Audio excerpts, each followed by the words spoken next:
Watch this system clean millions of pounds of trash from rivers. Interceptor 6 was introduced by famous non-profit organization, the Ocean Cleanup, as an improvement on its predecessor Interceptor trash fence. It outperforms when working in rivers with strong currents and high levels of debris. Interceptor 6 consists of 2 booms, one upstream and one downstream.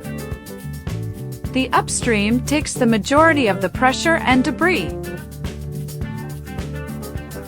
The downstream boom captures the mist plastics due to the pressure buildup and the rapid accumulation of trash during extreme flood events.